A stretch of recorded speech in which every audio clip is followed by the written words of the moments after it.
Thank you for tuning in to Circling Dialogos and my conversation with Rick Repetti.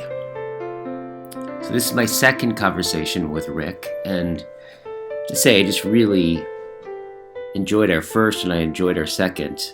There's so many points of difference and conversion with us that I just find him delightful to talk with. Rick is he's a philosophy professor. I think he's been a professor for years. He's published a number of books. He's recently published I believe it's an anthology on meditation and philosophy. We talk about that.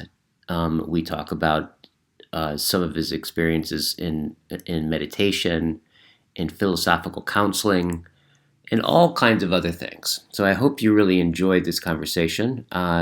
I need to pick up on and get back with him to get this going. However, I think I'm going to be reading through one of his books and having a series of dialogues with him about one of the books that he wrote. So that'll be coming up here soon. All right, enjoy the conversation. Oh, also, I always forget this. If you are interested in circling, we have weekends intensives. We have one coming up here in April. We have a weekend intensive every 4 to 6 weeks or so. We also have an open event every Thursday night from 6 to 9 p.m. Pacific Standard Time. And we have the art of circling and multiple levels of learning how to facilitate becoming a circling practitioner. So if you're interested in any of that, all the links for that are below in the show notes. Also, if you are interested in working with me one-on-one, go ahead and email me and let me know. And what will happen is we'll schedule a free consultation to see if it's a good fit, and we can go over all the details when we talk. So go ahead and just email me, and my email is below in the show notes as well.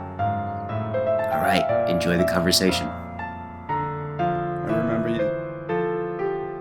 It's good having you back. Yeah, it's good to be back. I really enjoyed our last conversation. I kind of left quite ecstatic or something, or expanded. I just remember all the stuff that we talked about. We connected on so many different levels. Yeah, it was great. I heard it at least once since then when you published it, and I got such a kick out of you joking around about my Brooklyn accent and your clients Staten Island. Frankie, I'm feeling you now. Totally. I was like, and I had forgotten about that. I was cracking up when I heard that. Totally. So how's your life?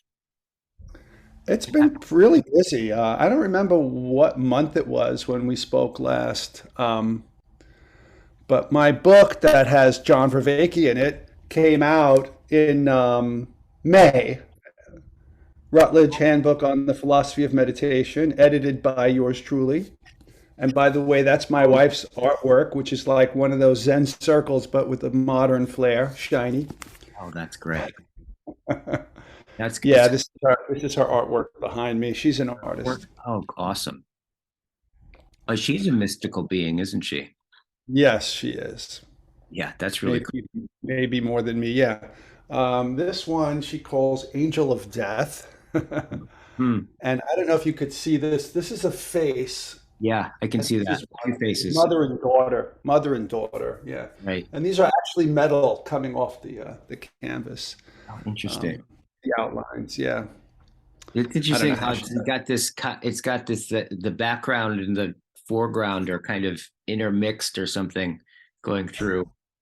Yeah, this is a corner in my stepdaughter's bedroom, which is like the quietest place in the house, which is where I go for my podcast things. I have a big office, but it's over, like this is a big balcony and it's open over a big open concept living room, dining room. So there's always noise there. And so yeah, are you still in New York or Jersey or New Jersey? New Jersey, yeah.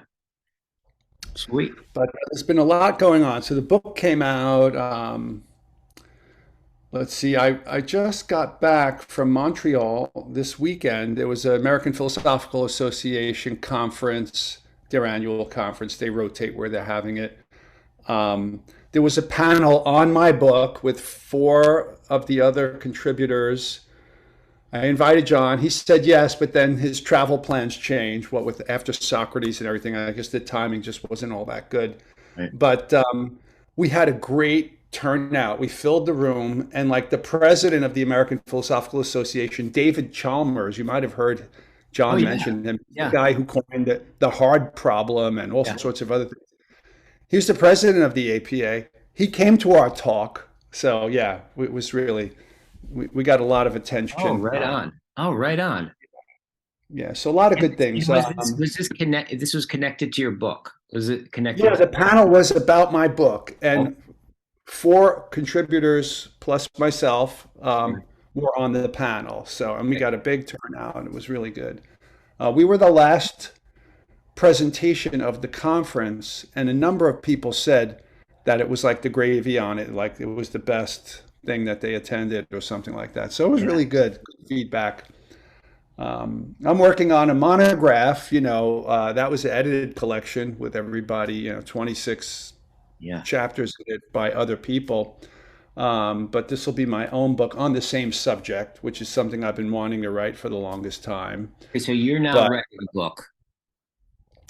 I've been writing books for the last few years. This is my fourth or fifth book, the one I This is just what. showed you. Wow. And Oh, I yeah, get to. the next, I love like like on my channel. What I do a lot, like I'm doing this um with Russin right now, going through his book, Sites of Exposure, and then just John Russin. yeah, and Oh, going cool. multiple things. I would love to read one of your books, and let's I'll be happy to send you yeah, a couple of totally. them. What was I going to say? You'll be, I think, the first one that's probably considered, is it because Chambers and where you come Chalmers, Chalmers, Chalmers Chalmers. is considered more analytic, isn't he? Or, I mean, more Yeah, he's an analytic philosopher, a totally analytic Western philosopher, but he's into philosophy of mind, and yeah, he kind of broke open the subject of consciousness among analytic philosophers. yeah, Prior to him, there was a big conference in, I don't know, New Mexico, Arizona, somewhere in the Southwest back in the 90s, late 90s or early 20s, that he was the main attraction with his some book that came out about philosophy of mind and consciousness and the hard problem and all yeah, that. yeah, Yeah, he's a world renowned, like one of the top philosophers of mind. yeah. So But funny. You John do not Russin, we strike just me finished as, the book. you do not strike me as like a Atlantic philosopher. How did you end up on that side? Analytic. Yeah, you strike me as more of the like a continental philosopher. Like at least your sensibilities seem more in that direction. But I understand your education was through that more that American analytic side. Yeah, what brought me to academic philosophy was my mystical experiences Yeah, and my meditative practices and all of that. But you know, I was like, my parents were not college educated. They were kind of blue collar folks, and so I didn't really have kind of an ability to understand the academic universe. So I just went to the nearest college, which was City University of New York, Brooklyn College in Brooklyn. yeah, And from there, I went to the CUNY Graduate Center. And like, it just wasn't on my radar to think to go somewhere else. yeah, Like, there weren't offering any interesting courses in continental philosophy or Asian philosophy when I was in the undergrad or graduate program. Maybe one like warped kind of not really representative yeah, course on these things. yeah. And so, like, if I had the wherewithal, I might have thought to go to the University of Hawaii where they do Indian philosophy or so. Right, But that just wasn't, we didn't know. I just right, didn't know. right. Um, you know, my younger sister went to college. She was the first one in my generation to go, but she became an accountant. She went for accounting. And so we just didn't have this.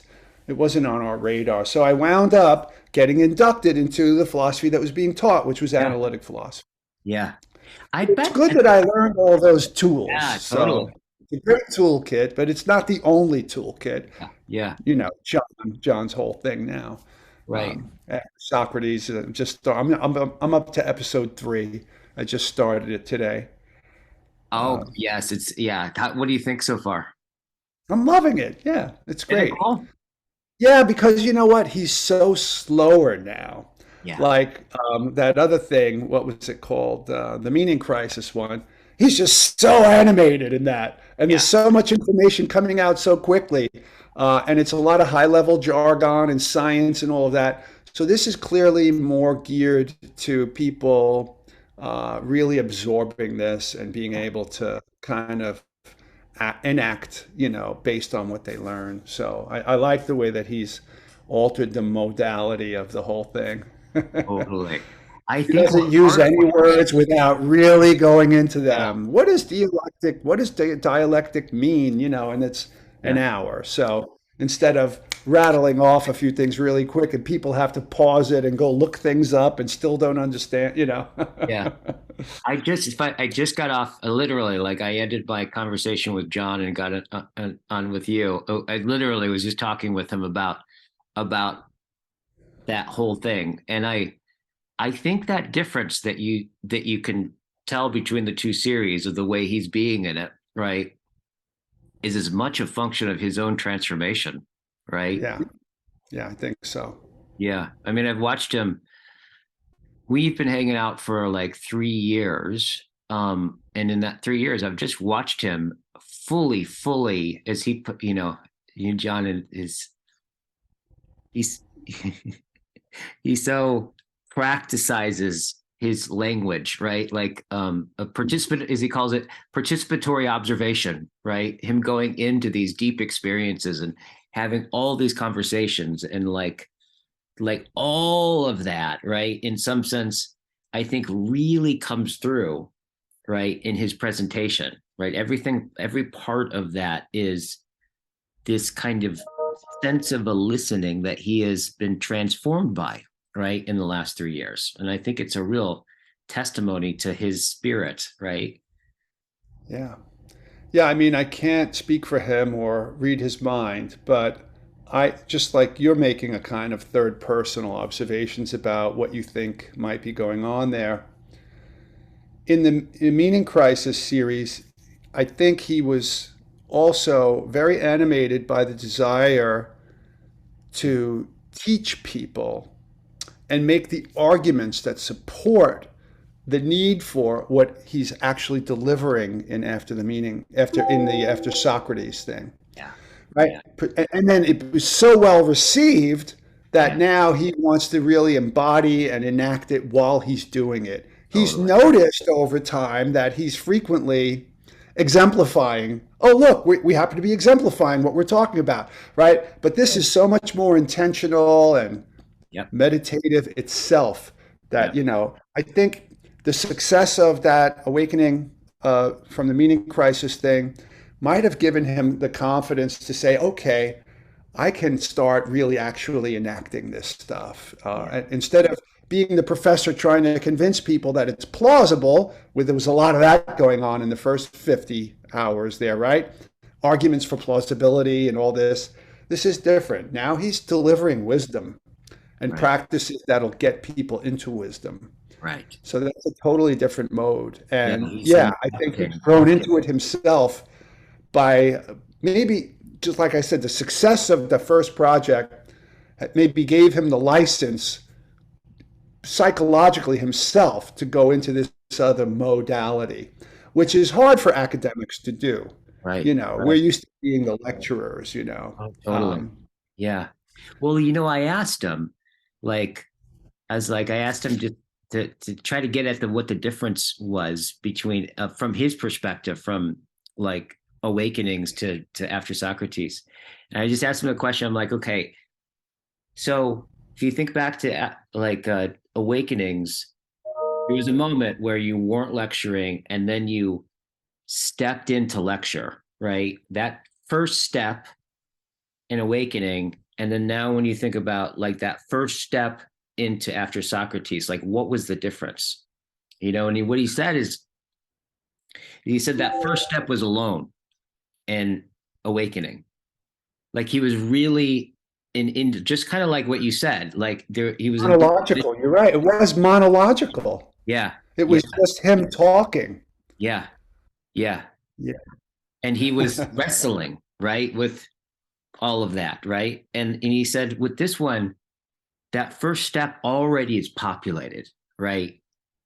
And like with literal people, right? Literal people in the studio and that he's talking to and all that stuff, but also all the people in his life and the people that he's been practicing all of these conversations with, right?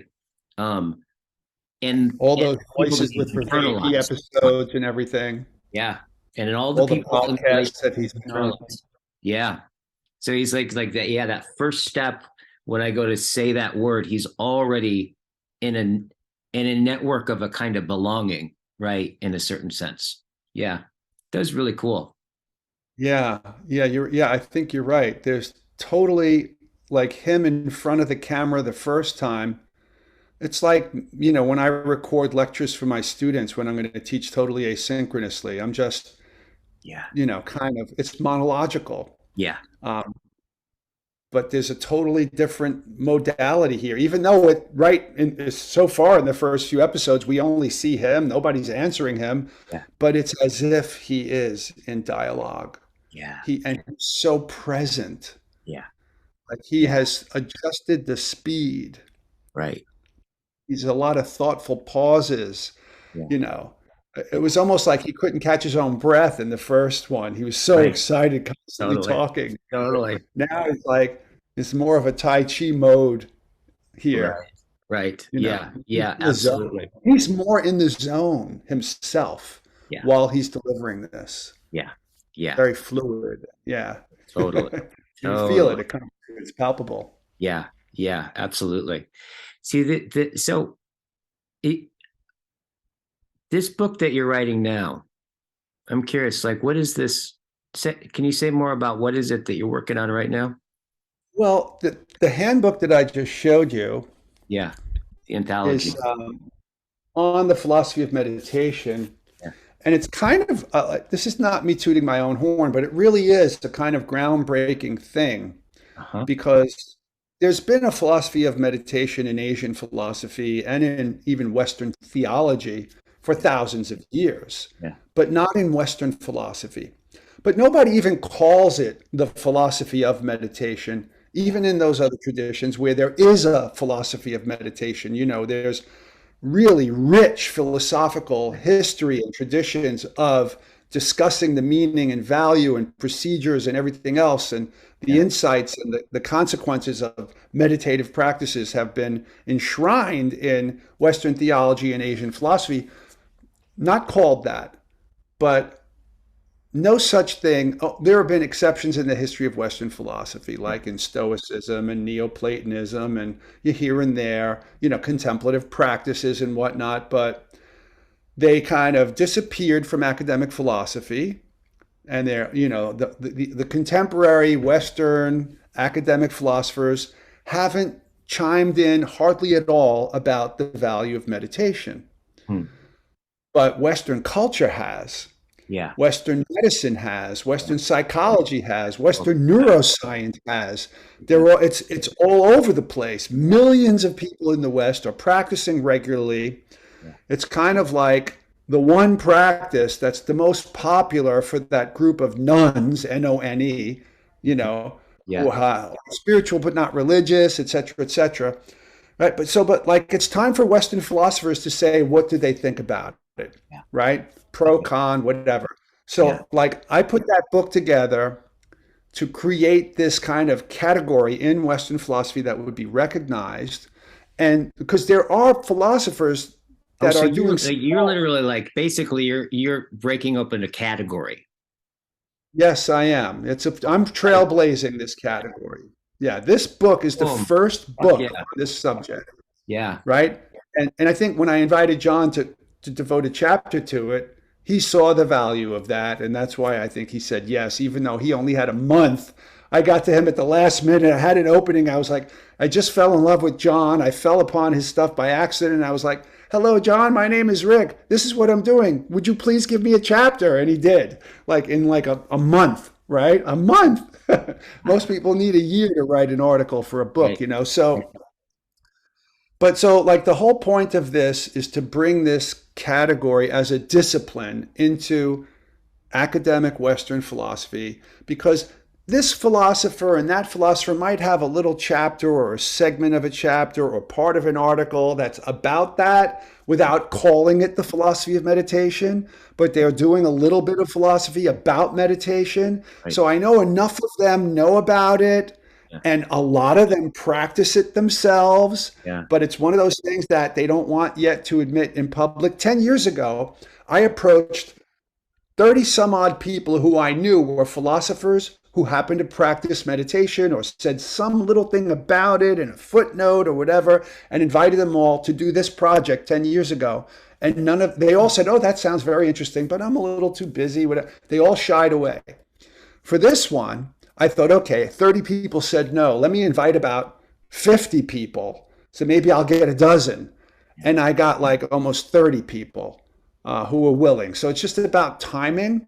Huh. You know, I think it's finally sunk Yeah. in that this is something worth Yeah. talking about Yeah. among Western philosophers. So I got a bunch of really good people to write to people who are doing neuroscience about it, whatever, but philosophers, almost everybody there, even if they're a neuroscientist, they also have a philosopher cap, Yeah. whatever. So people like John, cognitive Yeah. science, Yeah. psychology, etc. So there's a variety, but almost everybody there has enough philosophical credentials so that anybody picking up this book will recognize that, oh, this is a real thing now. Yeah. Yeah. So, but like So I wrote the exciting. introduction, I edited it, and I put in my own chapter just defending the idea that there ought to be, can be, and ought to be a philosophy of meditation. There were three theses that I argued for in there. Mhm. One, meditation can help with philosophical understanding. Yep. Two, can be, or ought to be a philosophy of meditation. Yep. And three, meditation itself is a form of philosophical inquiry. Yeah. Yes. Okay, and that was the hardest Yes. one to argue for. That one. Yeah. Yeah. That's the hardest one to argue for. Right. So on my panel in Montreal last week, that was the one I focused on. Yeah. Um, yeah. What, So what so were, the yeah, book, I'd love to the hear a book little bit lays of what, this out. The yeah. book lays it out, and now I want to write like a book length, my own comprehensive view of That's this so field. awesome. I want to kind of respond to all the criticisms that some of the writers who wrote about it were critics. I have a colleague who's a totally old school analytic philosopher, Right. and I got him to write a criticism of the idea that meditation is philosophy. So he did, and there's a couple of famous philosophers who've made that criticism Yeah. going back to Gilbert Ryle in 1949 and Robert Nozick, big name Western analytic Yeah. philosophers who poo-pooed the idea of introspection or of meditation. And so I gave him those criticisms and I said, could you write a chapter about this? And he did. And he added criticisms of his own. I made his the first chapter so that any analytic philosopher picking up the book will go, oh, there's some serious analytic criticisms of meditation here. Good stuff. And Right. then, but like he lays down the gauntlet, and every other chapter in the book basically undermines his arguments Oh, that's great. indirectly because none of them read each other's chapters, but Yeah. I knew what was going to be in the book. Yeah. So, but I want to write my own book on the subject. Right.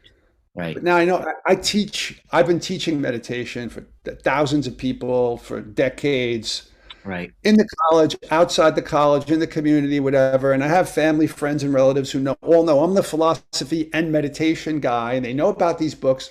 Yeah. So a number of them recently they say, oh, I'd love to read your book. And I say, these are not intellectuals, a lot of them. And I say, Yeah. it's an expensive book. I don't know if you can understand it, Yeah.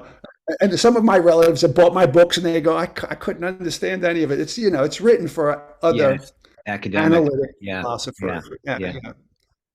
So they keep saying, could you write a book that we could read and understand? So that's the next book that I'm going to write after this one that I'm working on. Right. Right.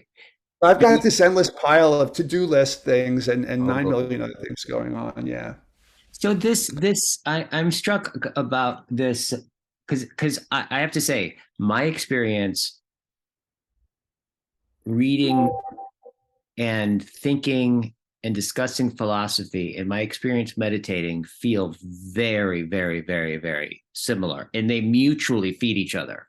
Like, it's funny because I hear people usually think it seems counterintuitive, right? Because people say like philosophy, you want to get out of your head in meditation, right? It's usually the kind of thing that they want to say, like why,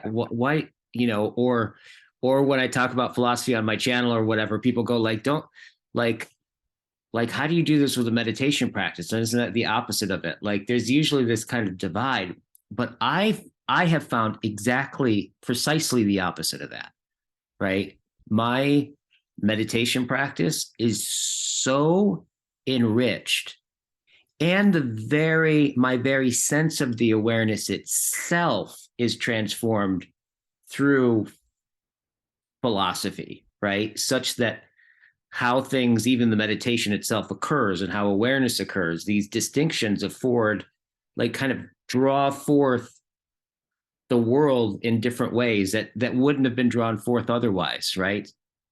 Totally. It's funny.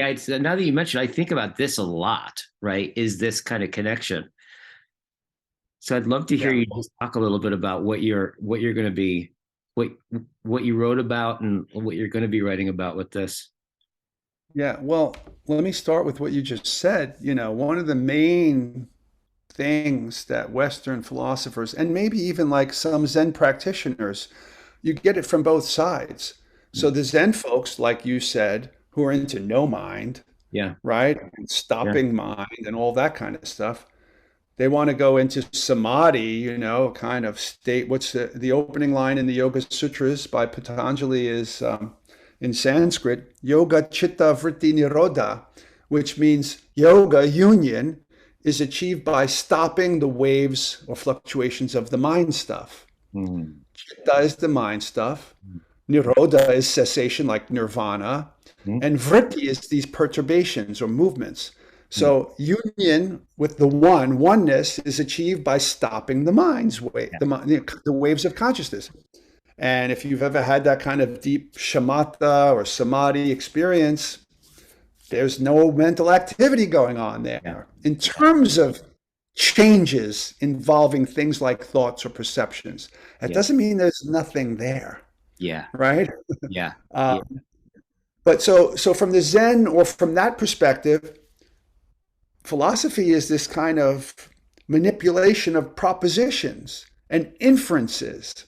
right, Based on this claim, I can infer that one, which is contradictory to that other one. And yeah, if P, then Q, if Q, then R, therefore, if P, then R. I yeah, have evidence that P is true, therefore, I have evidence that R, this kind of thing, yeah, yeah, right? So they're at opposite ends of some kind of spectrum, yeah, right? yeah, How could they both be the same? yeah, In what sense could they possibly be? And this is criticism that some people make. yeah, But I'm with you. And I think the way John would answer this question is that in meditation, you are kind of sinking down. You're using procedural wisdom, yeah, a way of knowing how to alter your consciousness. yeah, yeah, You're getting into a participatory mode, yeah, yeah, participating in a kind of clarification of your consciousness. And so your perspective shifts right, radically. yeah, Have all yeah, these insights and everything. Those are guided by propositions from your whoever taught you meditation, right, right? right, The wisdom tradition conveys a lot of the guidance, the parameters. So you like bumper guards in a bowling alley, this is yeah, how you get into the zone, yeah, those come in yeah, words. The right, initial instructions are in propositions, but right, also the more you go into it, the more your experience, your participatory knowing feeds novel perspectival, insights and whatnot, and those then feed back into your propositional knowledge. right, You can right, articulate more right, about what it's like to be in a meditative flow state, et cetera, yeah, et cetera. yeah, Right? So yeah, they're all very interconnected if you're not stuck in the propositional mode. Right. If you're Right. stuck in the propositional mode, or there are many spiritual people who think if I'm not in the state of total stillness, I'm not successfully meditating. Right. That's a misunderstanding. Right. So on both ends of the spectrum, there are misunderstandings about the relationship between these things. Yeah. Yeah. Yeah. But Yeah. if you're a practitioner who is philosophically inclined, you won't see any kind of incompatibility or tension necessarily between them at all. Yeah. But there's an ideological bias in certain, mystical traditions against the thinking mind. And so those folks will think Yeah. that philosophical, musings are a distraction. Yeah. Yeah. Right. Yeah. But, it's not necessarily true. Right. My first answer to your Right. question about those sorts of things. Do you would you say, because it would strike me that also another like a common, like a deeper root, the common root that they both come from, it seems to me, would be wonder, wouldn't it? Oh, very good. Yeah. So John asked me once on a podcast why I thought meditation was a form of philosophical, or both of them were under some larger umbrella. Yeah. How are they alike? How are they different? And that's a good one. I like that. Yeah. They both involve something like wonder. Right. Now, not everybody gets into meditation because they're aspiring to experience wonder, Yeah. Yeah. right? Not everybody does. Yeah. But meditative experiences typically will Yeah. trigger a state of wonder. Yeah. Yeah. Totally.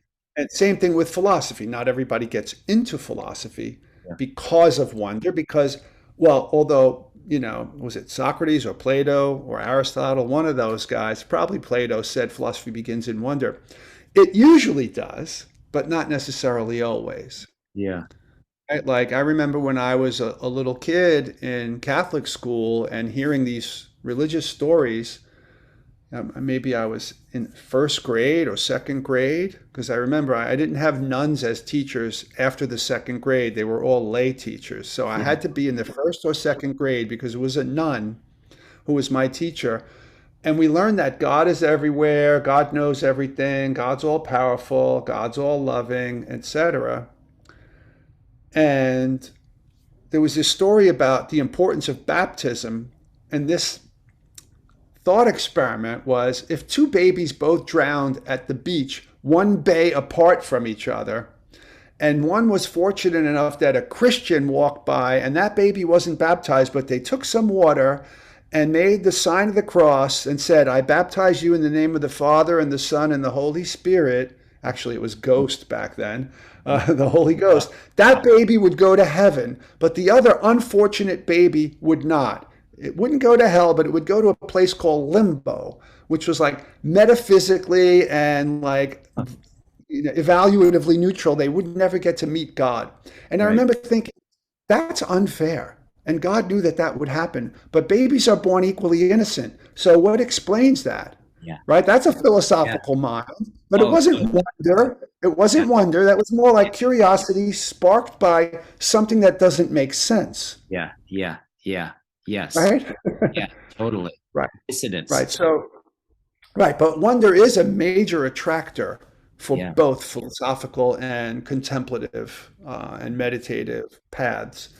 But the thing that I told John in that when he asked me the question was, I went on a meditation retreat once.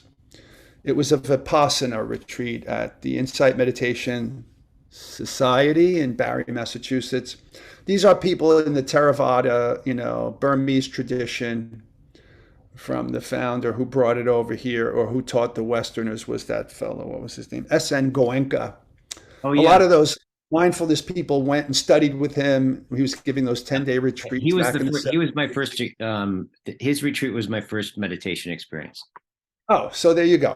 So she was one of his devotees. What's her name? Dhamma Dana, also known as Ruth Dennison. Mhm. She was out somewhere near Joshua Tree. She had a place out there. But she Yeah. was on the East Coast. She gave her meditation retreat. I went and she was doing this little Dharma talk and just kind of casually said, mindfulness is, she's an old lady with a cute little sweet voice, like Dr. Ruth, you know? Remember Dr. Oh Ruth, the yeah, sex? totally. Oh yeah. Who You could remind me of Dr. Ruth. Oh, yeah, mindfulness is just yeah, extraordinary attention to ordinary experience. yeah. And a light bulb went off in my head because I had been trying to figure out how philosophy and meditation could be defined in a very similar way. Hmm. And philosophy is just extraordinary attention to ordinary experience, Totally. Bingo. right? Bingo. Yeah. Absolutely. And I said, okay, if to make my philosophy, my analytic philosophy friends a little more comfortable with that definition, Yeah. I changed the word attention to and substituted in examination of, Oh, right? Because you could pay attention to something without examining it, yeah. right? And you could examine something conceptually without paying attention to the object, let's just Yeah. say, Yeah. right? You know, in meditative states, sometimes you could just stare at a candle or stare at your breath, and Right. you're just kind of just gluing your attention there without really examining it. Yeah. But in heightened mindfulness, you should be examining what you're Totally. attending to, right? Totally. But then that will often put you into trance states where there's no examining going on. You're more participating in it. Yeah. You know, it's Yeah. participatory. So, but that definition to me is the same as wonder, because if wonder will get you to pay extraordinary attention spontaneously, Totally. Totally. completely spontaneous, Yeah. being captured. Your attention is captured by the wondrous thing, whatever it And is. usually it's like what makes it kind of wonder too, isn't it? Isn't it that it's what opens up for you is like the mystery of what's most familiar or the most ordinary thing when it reveals its uncanniness or something. That's Yeah. that Yeah, thing. like a leaf or a Yeah. caterpillar Yeah. or anything, Yeah. anything. Yeah. That. When you just realize, Right. even like, I was a proofreader in a law firm throughout my undergraduate and graduate education. And when you reading words and just repeat, like we would work in teams. So like the lawyers would handwrite a document, send it up to the word processing department, or the secretary would, in the steno pool, they would type them, and then they would send the handwritten one and the typed version into the proofreading department. And we would be in teams. So you would say, take the handwriting and read it aloud, and I would be reading the printed thing to see if they got it right. Right. Right. So this kind of word play, wordsmithing constantly. After a while, the word the just seemed mysterious. Like there's just something like you get Yeah. captured by Yeah. just the uniqueness of an otherwise meaningless little thing, like the Yeah. word the. Yeah. And Yeah. then you're like, well, what? And like your mind starts grabbing onto, what does it mean? What What is does the actually mean? yeah. Like Exactly. anything can grab you and put you into a state of wonder Yeah. if you're ripe. So look, when you're really busy and stressed, Yeah. you don't notice the sunset, you don't notice the foliage, Yeah. right? Yeah. But when you're present, almost anything Yeah. can put you into a state of awe or Yeah. wonder. Yeah. Totally. Totally. Yeah. Yeah. Totally. That makes a whole lot of sense. But your currently your practice, like your meditation practice, what would you say are you most grounded in? Like what form of meditation speaks to you the most? If you look at it like that. Yeah. Well, over the years, there were practices that I did, like training my mind onto my breath, Mm. mantra, this, that, chakras, visualization, you name Right. it. Um, but in the last few years, I just sit and my consciousness just starts to kind of unravel. I might go through some quasi procedural thing where, because I guide a lot of meditations, I have a weekly meditation thing that I've been running since 2007. Mm. on campus. And since the pandemic, it's been online and we've stayed online. I keep giving people the choice now that I can go back to the campus, but most people prefer the online one. So I'm guiding meditations at least once a week, at Right. least once, if not more, because I get invited by a lot of people. Hey, would you lead a meditation for our this group, for our that group? That I always say yes. So unless my schedule prevents it, but when I'm guiding them, even so, I've been guiding them for on a weekly basis for Mm. 15 years or something like that, and even my instructions. I've whenever I guide meditations, that's kind of extemporaneous also. Yeah. I might occasionally think, okay, this group has been doing this for a while. Now I can introduce that, Yeah. this kind of thing. But over the years, I have a lot of the same people coming, but even with new people coming, and this is going on in my private practice, and then so the instructions come out almost the same way. But like I said, sometimes there's some kind of quasi procedure at the beginning just to get people in the zone, Yeah. which is like check in with your senses, Yeah. notice the darkness behind your eyelids, listen to sound. Is there a sense of smell, a sense of taste, sense of touch, bodily sensations, emotion, desire, mood, state of mind, qualities of mind? It's a check-in Yeah. process. Yeah. Yeah. I'll give that when but sometimes I might just say, okay, let's do a formal mindfulness of the breath thing, or I'll do what John does. I'll say, let's do centering today. Let's center your body, center your attention, center your attitude, Yeah. whatever. I'll play around because I have people coming in and out, and I want them to have a variety of different techniques and methods. Yep. But in my own practice, like I do that for them, but mostly for me when I'm just meditating by myself, I just sit down, Yeah. I get into my posture, and even that's effortless. Yeah. Like it's like muscle memory. Yeah. Yeah. Down, I close my eyes, I get into my posture, and I let go. And Right. it's a kind of open monitoring thing. Yeah. And I just kind of sink into a deeper rooted, centered, and it gets quieter and quieter, and mental activity generally ceases. Yeah. And Yeah. I go into this altered state. Yeah. And that's just what happens to me. Now, Yeah. that's the norm for me.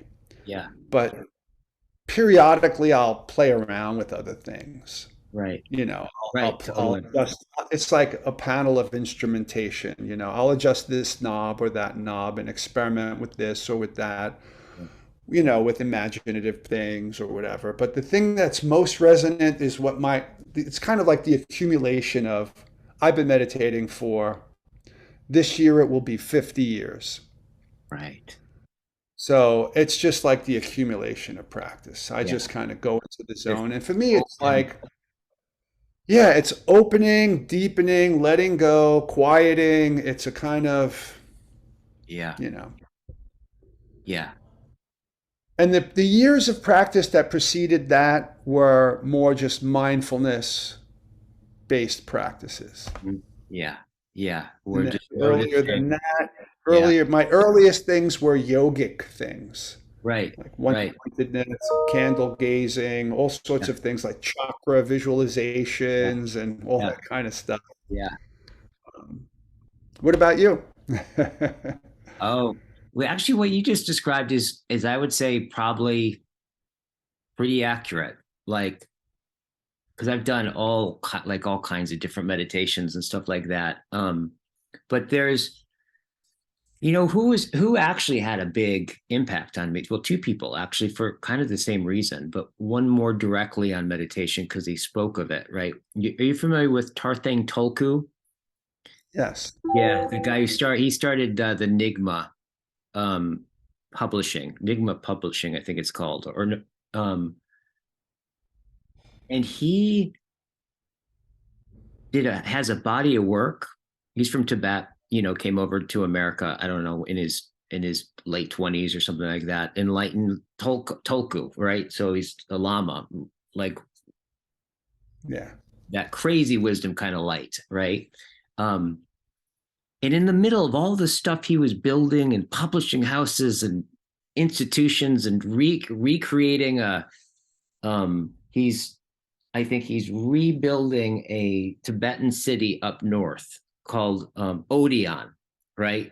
This Wow. guy is like, you want to talk about productivity. This guy is just off the hook. In the middle of all that, he had an insight and he calls it the time space knowledge vision, where, Oh, TSK. yeah, TSK, you're familiar with that. Yes. That, But say a little more about it because I never really delved into that. yeah. So for me, it's essentially like, I think I would say the insight is something like, well, the way the work unfolds is it's this pretty intensive, like, philosophical Socratic inquiry into all the presuppositions about time, space, and knowledge. And what he does is he turns in and radically questions it. It opens it up, and he doesn't replace it with anything. Right? He just keeps doing that without replacing anything. And at the end of what he writes, right, is he has a series of practices to go into that thing that just like that. And I started reading him about the same time I was reading Heidegger. Heidegger does something very similar at a different kind of dimension, if you will. Is there one book that you would recommend about what you were just saying where he does that? Uh, which one, Heidegger or TS or Tolkien? Toku. Tolkien. Toku, yeah. Oh yeah, the one, my favorite one is Dynamics of Time and Space. All right, cool. And I'll in look that into that. one, all the reading is in the beginning, and in the last quarter of it is just a series of exercises, right? His people usually recommend the first one be time, space, and knowledge, the first book. But I have a feeling like you could just dive into the dynamics of time and space. It's just so much, it's just richer. Mm-hmm. And I would Cool. say that like reading him and this kind of perceptual questioning, like this kind of questioning of my perceptions and noticing assumptions, right? In and getting this distinction about how attention, where attention meets the world is occurring. And that, like, if something shifts in your way you're attending, the way the world occurs discloses differently. Like when you really radically, I like for me, when I really radically got that, it's like it turned my meditation into like a space, like a space. It stopped being meditation. Getting that stop had meditation stop being this thing that was I was doing because it was good for me. And instead it became something that was fucking fascinating, right? And that shift is the thing that's probably kept me meditating, because I don't do stuff just because it's good for me. I Those are the things I usually don't do. Right? Well, that was that thing when I said earlier, not everybody gets into meditation or philosophy because Yeah. they antecedently were touched by wonder. Yeah. Some people get into it and then they're touched by wonder, and that's what happened to you with Totally. Yeah. Tolkien stuff. Totally. You Yeah. see, there were two people who largely influenced your answer to the question, "What about you?" And Yeah. Tolkien was one of them. Who was the other? Heidegger. Oh, Heidegger. Oh, you mentioned him. Yeah. Yeah. Yeah. Yeah. And just I don't even know if I could explain how Heidegger did it. It's like I think it's in that same.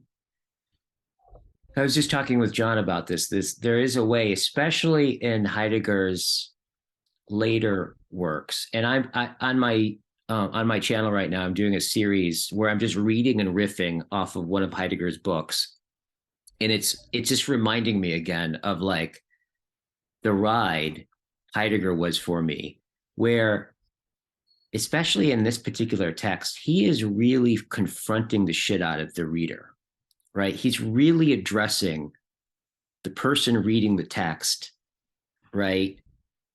And in that way that philosophy ought to be a confrontation where everything's at stake in the matter, right? And he's just deepening that sense, right? Over and over and over and again, everything that he does. And that way that, like, I was thinking about that when you're talking about like this thoughts of like the practice of inferences and inferences about inferences, and you're doing that kind of thing. It's kind of like I notice reading Heidegger he would do moves and I'd have to do the moves in order to read it to see what he was seeing, because he's so not talking about representations. He's disclosing a different domain that is not something that you can know by representing it. So there's this other performative thing that he's doing with thinking, right? And then just doing that over and over and over and over and over again seemed to have a very I think it transformed how I perceived, how I saw. Let's say frame shift. It Yeah. sounds like a lot of frame shifting Yeah. going on, or Lots of transmitting. frame shifting. Yeah. And that's the book that you're doing the readings about on your channel Yeah. right now? Yeah. That book. Oh, cool. Now, I he gotta doesn't look talk into about like that. meditation or anything. He's talking about the Yeah. basic questions of philosophy, but Well, I'm going to have to look at those because I need help understanding Heidegger yes. as a Yes. Western philosopher. Right. Right. Right. Speaks a different language. Yeah. Yeah. Yes, he does. Yeah. Mr. Heidegger. And you're probably a good translator for me. Right. It's a wrestling. It's just reminding me of the wrestling match and there's something fascinating for me, just this sense of what is it to think that isn't, what is a thinking that isn't a representing?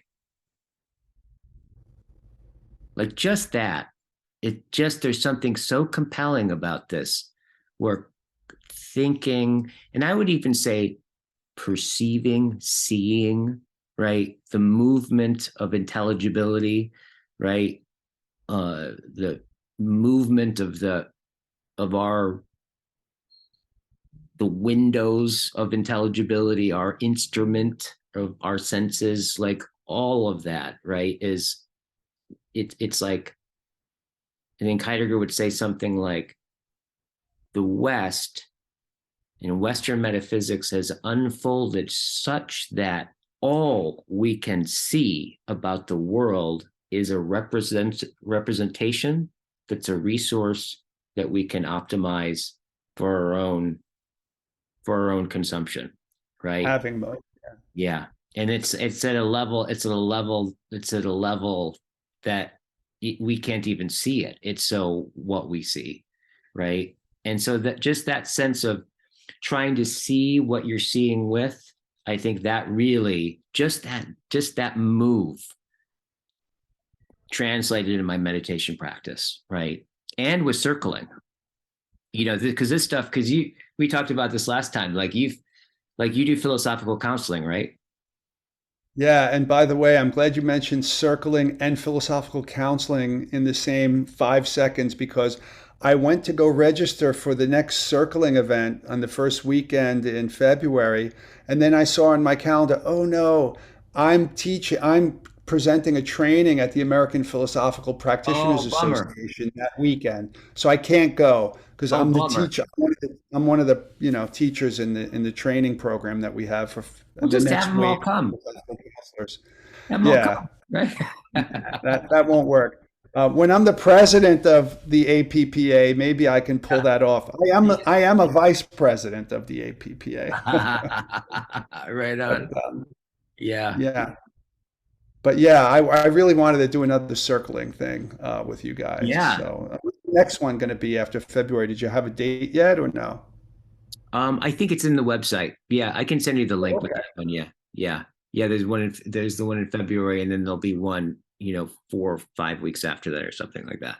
So you can come and do the Yeah. next So why'd you bring up philosophical counseling? You said, "Oh, the circling does that for one. me," and then you said, "But you do philosophical counseling." Oh, Yeah. because philosophical counseling is a kind of Yeah. dyadic sort Yeah. of version of circling.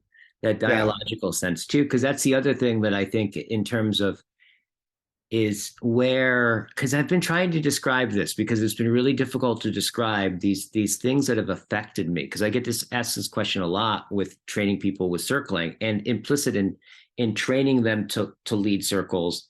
At some point, you have to kind of like be able to explicate what, in some sense, you learned implicitly. So I'm constantly trying to do that. That in itself is really difficult to do. It's like trying to explain Dialogos. Exactly. It's not Exactly. easy. Right. Exactly.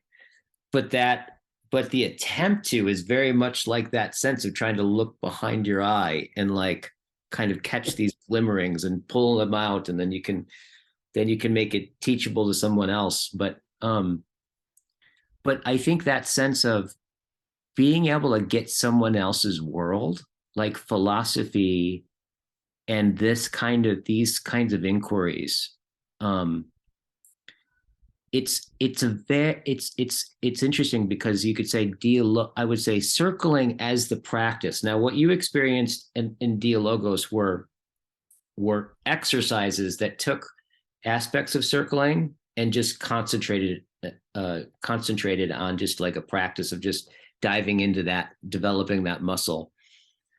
The actual practice is, I mean, one of the ways that it is where you focus on one person. The whole group focuses on one person, just deeply gets their world and participates in it, right? While attending to themselves and sharing that and like dealing with all the stuff that comes up in between.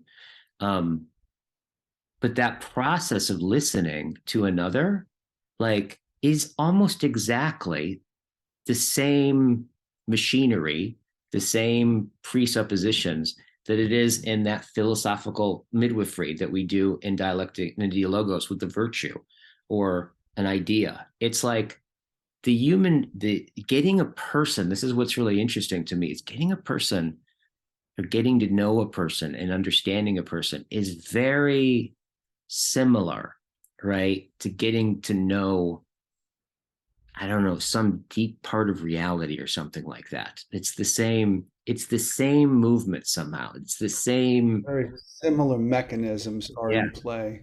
Yeah. And articulating exactly what those are in analytically precise propositional terms is not easy. Not easy. Not easy. Right? Not easy. Similarly, uh, this problem with articulating things, when I'm guiding meditations, or even prior to a meditation, if I'm teaching a class on it or something, I have workshops and whatnot that I do periodically. We try to explain to people the difference between thinking their thoughts and watching their thoughts. Many people just don't get, like, that language doesn't make that comprehensible for them. Yeah. Yeah. They can't wrap their mind around Right. that concept. Right. Right. It's something that you have to experience. Many people have to experience it in Yeah. order to understand even the concept of it. Yeah. And you can't guarantee that someone's going to have that experience. Totally. Totally. Yeah. It's only Yeah. you have to use a lot of metaphors and whatnot to give people even a kind of breadcrumbs to find their way around the Link forest to of it their somehow. mind. Yeah. Yeah, yeah. Yeah. That is so funny. That's such a mystery to me. Like I get that you get like you're just exemplifying that same thing, that when you teach or train in this kind of perceptual awareness domain, like counseling, therapy, all of that, it's like, especially those things, and I would imagine any other perception actually in the world, like when it comes down to it, all you can do really is find ways of pointing to it. But the mystery is it's not until the person sees it, right, that they get it. They like experientially sees it or just sees it, or it's kind of like I used to. One of the ways I would always get at this in the courses about the way distinctions work. It's like if you take the I would get a FedEx sign, and I there's an arrow in the FedEx sign that they've designed in the negative space, and like I'd ask people like, can they see the arrow, right? And everyone would be like, you know, most people hadn't, and I was like, how many times have you seen that, right? Okay, now look for the arrow, and then you watch people go, oh, there it is, there it is, there it is, and then there's usually this like a couple people that are just like, I don't fucking see it, and then you have to go, practically draw it out and then they see it, right? But it's this pointing thing that no matter how well a good of a pointer you are, you cannot give the experience, right, of someone seeing it, right? There's some turn in there that's really mysterious to me. Yeah. John was mentioning, I think it's in the third episode of After Socrates, which I was just listening to at the gym today while I was running on the treadmill, about apprenticing. Mm, So, mm. wisdom is transmitted through apprenticeship somehow or another, he was arguing. You catch it. And that's a kind of formality. Okay, you're my guru and I'm your disciple or whatever. But apprenticeship doesn't always have to be formal. Like you're my mentor and I'm your mentee. This kind of thing. We're all kind of apprenticing. We're mimicking, imitating, observing, absorbing. Simulating each other. So there's forms of apprenticeship, which is learning, right? So an apprenticeship relationship is when you have some one person who has a particular kind of, let's just say, wisdom or knowledge or skill or whatever it is, and you study with that person and they're inculcating you and you're spending time with them. And so there's formal and informal aspects to it. But this same process is going on all the time for somebody who's open to learning, Wow. right? Yeah. So there's also this thing. You can have students, like I have students who are taking my courses for credit and they're not intrinsically interested in the subject, and you can't kind of make them learn. Yeah. They can perform well on tests and things like that. Yeah. But I just got back just today. We do this thing where the college and the institutional research component of the college, they want to keep stats on the professors and how well they're doing. So they have the students evaluate the professors regularly, right? Mm. So once a semester, the students get like a survey that they have to fill out. Was the course content related to the syllabus appropriately? All these kind of silly questions, these metrics that they like to take measurements on. But we get the results back the next semester without students' names. And I was just getting mine back. And I taught two sections of the exact same course, and I taught them identically. And in one section, I got back great feedback from the students. And in the other section, I got stuff back like this was boring. I couldn't this, that, and the other, negative feedback. Yeah. Yeah. Um, this is about them. It's not about what I delivered, Yeah. you know? Yeah. Totally. Totally. So everybody's in a different place developmentally, evolutionarily, psychologically, spiritually, etc. Yeah. But if you're hungry for wisdom, if you're a lover of wisdom, you're aspiring for wisdom. What Ram Dass once said, one of my teachers, Mhm. when you're ripe, the entire universe is your guru. Yeah. Totally. Totally. So Yeah. Yeah. It's that particular openness that we are or can be, right? I suppose it's funny. It's like I suppose it's very similar to love. Like I can I can I can love you fully and I can say it to you in letter form and odes. I could like hang from my toenail from the ceiling and paint it on the walls. The one thing I can't do is give you the experience of being loved by me, right? There's right, something about that. There's something about that. That's just this place where we're I'd say both fortunately and unfortunately free. And the difference that yeah, makes that difference is such a mystery to me. Yeah. But I appreciated also the thing that you just said about um bringing up what John was talking about mentorship, right? And it reminded me, it just made present what I'm inside of right now because I have a 17-month-old baby. oh Um, right. yeah, Is your child? I forget it. It's a boy or a girl? I don't boy. remember if you Yeah, mentioned boy. it. His name's I T. forget. Yeah. And he's Right, right. he is a mimicking. machine right now. Yeah. It's Like, huge at that age. Yeah.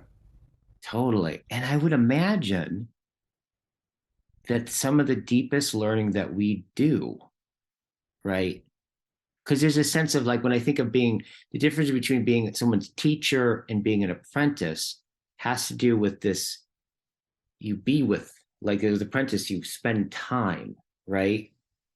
I could imagine like the apprentice showing things and pointing things and teaching them explicitly. But there's this, I think about apprenticeship has this quality of this background participation where there's something like a deep mimicry must be happening, right? Totally.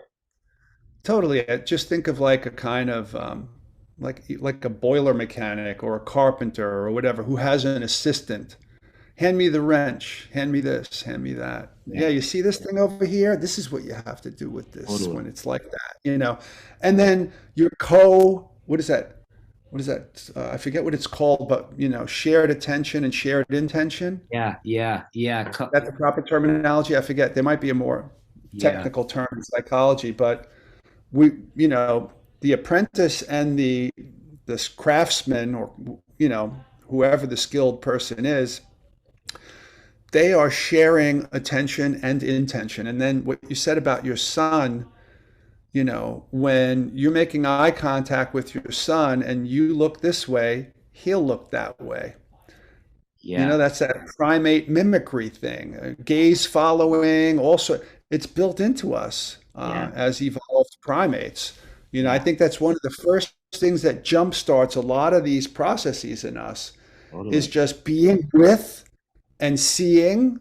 That's what adults do. They hear a sound and they look, and I hear the sound and I look. All that kind of stuff is shared attention and shared intention. We're sharing a perspectival kind of commonality about the age and arena place that we both are, Yeah, right? So yeah, your movement in it, it's almost like we are in mind meld, you know, right, right. especially parent and child, or Yeah, an apprentice and apprenticed, whatever you call the apprentice, yeah, the yeah, apprentice or whatever. right, totally. Yeah. Well, So, but I mean, when I was younger, I worked as a helper to a guy who was air conditioning and refrigeration and boiler, HVAC, I guess you call it, all that stuff. right, And he was the landlord in the apartment building that I lived in, and I was like 13 or something. He hired me to come along and hand him tools and whatnot. But I apprenticed to him and I learned a lot about how to fix things and just by being around and seeing how things are done. And if you're not paying attention, like some people in his position might say, yeah, I hired that kid Ricky, but then I let him go because he wasn't really paying attention. yeah, yeah, He yeah, just handed me, he doesn't show any promise, yeah, right? So that's that yeah, difference. yeah, Right. totally, There's a totally. curious person who wants to learn, and then there's a person who's just kind of stuck like when you're busy and you don't notice the sunset. So there are people who are caught up in their own, whatever their psychological issues are, that they're incapable of learning, even when it's being handed to them on a platter. Right, Everybody's different. totally, Yeah, that totally. thing with children and child's theory of mind, all those, I don't know if you're familiar with a lot of the Theory of mind, research on, yeah. Hmm. yeah, Well, when I don't know about the research, but I'm familiar with the theory of mind. oh, but the research is fascinating. Like, they'll do things with like 3 year olds and then 5 year olds and 7 year olds where, they'll show the kid a doll and they'll have dolls or whatever. And there's a little fake table and there's a thing. And then like they take this doll away and they put the thing that was on the table inside the table. And then they bring the other doll back. And then they ask the kid who's 3 years old, where does this doll think the object is? And the 3 year old will say, in the table, because that's where they last saw What a it. trip. But the 5 year old will say, they'll think that it was on the table or that it disappeared or something like that. Right, right. You know? So Interesting. now they know they can imagine they're pretending to have the perspective of these dolls Yes, and to know that this doll saw that, but this doll didn't see it. So right. this doll thinks this and that. So that's how, these are a lot of fascinating studies. to show when and how, they're simulating, they're pretending, and, Wow. fascinating So stuff. it's like it sounds like in some sense they at first they're probably in this like early stages of mimicry. It's like they don't have any distinction between them and what they're mimicking, right? They Yeah, probably can't tell. And at some point, more capacities come on, and then they can kind of like internalize that mimicry into their own perspective somehow, right? yeah. Like, yeah, that's interesting. That's Yeah, really, it's pretense. Pretense. They simulate the mind of the other doll, yeah, what its perspective must be. This is a form of simulation, which yeah, is imaginal work. yeah. There it It's is. imaginal. Right, It's right. perspective. It's perspective shifting and perspective taking at a very early age. Yeah, it's really fascinating stuff. This is in kind of getting how it all starts in this like intersubjective womb, right? Yeah. Yeah, Like, this transjective stuff, participatory stuff, procedure. Imitation is a great way to learn procedures. yeah, Oh, he yeah, did this, this, and this, so I'm going to try this, this. I'm going to imitate Zorro or whatever it is, and then I take on the perspective of Zorro. yeah, It's just amazing how the mind can do this stuff at totally. this earliest stage. Yeah, but by the time we learn language, the fourth P, we've been playing around in the other three Ps Yeah. Oh the yeah, whole totally. time. Yeah, Yeah. the fourth one is the last one to kind of come on. Yeah. Yeah, Yes. and that reminds me, when I was a kid, I remember thinking without words all the time and thinking without even visual images frequently. Yeah. And I remember when I got to grad school and studied philosophy of mind and philosophy of language, a lot of philosophers were saying that thought requires language Yeah. and animals can't think and all that. And me thinking, I remember experiencing what you're saying is impossible Right. Right. as a child. And I distinctly remember, I don't know what age I was, maybe about 6 or 7, some massive shift in me. Kind of like a shift when you're a little kid and you can play in the wet sand and just enjoy the feel of it and bubbles and whatnot. And then when you're an adult, you kind of can't enjoy that sensual level as easily, Yeah. right? Because something has like there's been a kind of gestalt shift, a figure ground shift Yeah. Yeah. So but I remember a kind of gestalt-like figure ground shift around age 7 where I started realizing that I was thinking in words, and I thought that that would diminish my intuitive connection with everything. And I tried Wow. to resist that, and I tried to kind of keep that alternative mode of knowing, but eventually it kind of just got suppressed or That background knowing. That because of knowing. school, Exactly. because of it was probably because of school. When Yeah. you're in school from 8 in the morning till 3 in the afternoon or whatever it is, and it's all about words Right. and Right. problem solving, and it's all linguistic. Yeah. And it Yeah. kind of, it kind. I mean, we're born with the kind of intuitions that animals have, Yeah. Yeah. but Oh, that's kind totally. of displaced through linguistic education.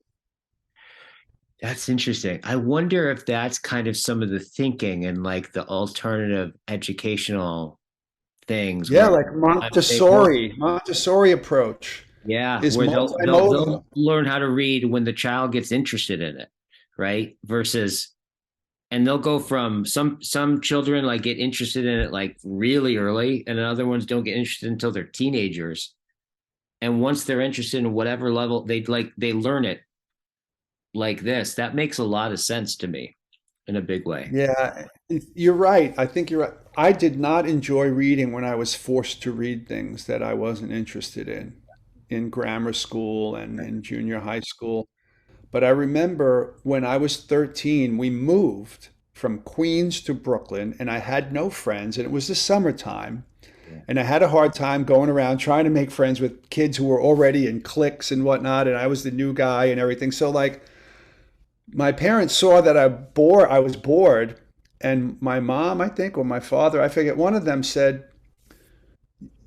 I used to love to draw all the time. That was my biggest meditative like hobby. I would just draw imaginary beings and whatnot. And I think it was my father because he was more broadly read than my mom.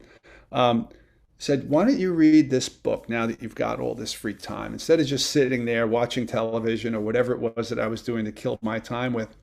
And he handed me, because he knew I liked art, Michelangelo, the story of his life. What was it called? The Agony and the Agony in the Ecstasy. Ecstasy, yeah.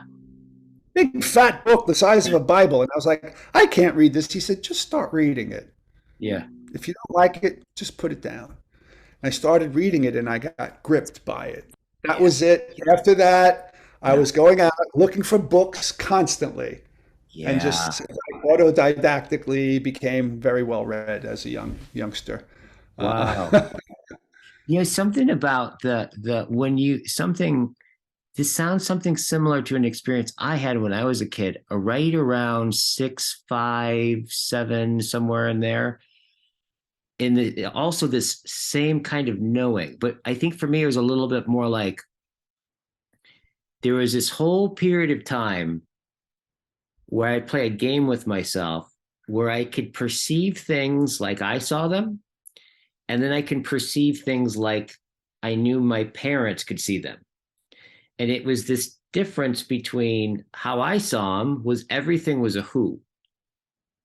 Like every perception was a character or it was animate. And then I Animistic. started, yeah, Animistic. Yeah. I started to like kind of go catch out of the corner of my eye. Everything went from like animistic, right? And like a who to it's and what's and dimensions and this kind of stuff. But then it would From slip back. pronouns to nouns.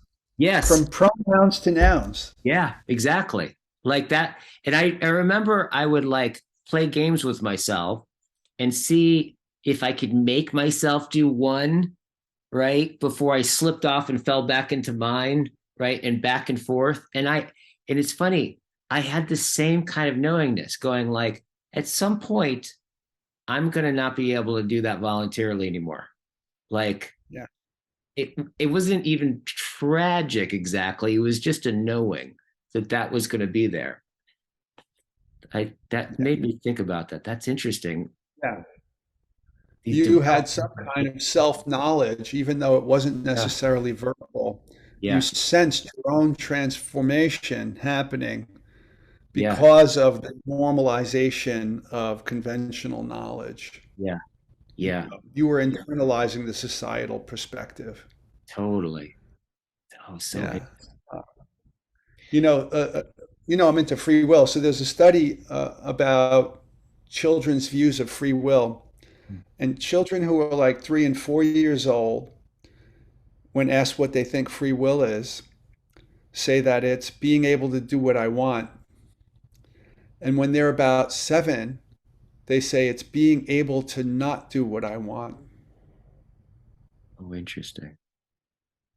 So they've Yeah, suffered more consequences yeah, of acting on impulse, and then they're being taught norms like, you don't do yep, that, yep. right? And then if they do what they want to do, but they're not supposed to do it, there's a negative consequence, and now they're able to not do Not do that. what they want. Yeah, yeah. They're able to exert Wow. some kind of self-regulative, it's kind of autonomous Yeah. functioning, self-regulative functioning. But what made the shift is conventional. What is that Yeah. guy? Lawrence Kohlberg, the moral Yeah. psychologist. Yeah. Yeah. Conventional, and Yes. post-conventional. Yes. And Yes. conventional happens around age 7, or Oh, it gets interesting. established by around age 7. Yeah, that makes So it's sense. a developmental thing. By the time you're 7, you've internalized the norms of how others see you and Yeah. respond to you, and Yeah. you want to be liked and all that, and you conform. Right. So interesting. Hey, my friend, unfortunately, I have another Yeah, no, appointment this I is have to get to. great. This has been really great talking. Time just flew. Likewise. Oh, we did over an hour, almost an hour and a half. Yeah. Yeah. Great to see you and Good to spend see you too, time. my friend. Always a pleasure. Absolutely. Absolutely. Let's do All this right. again very shortly. Absolutely. Absolutely. All right. Mm. Take care.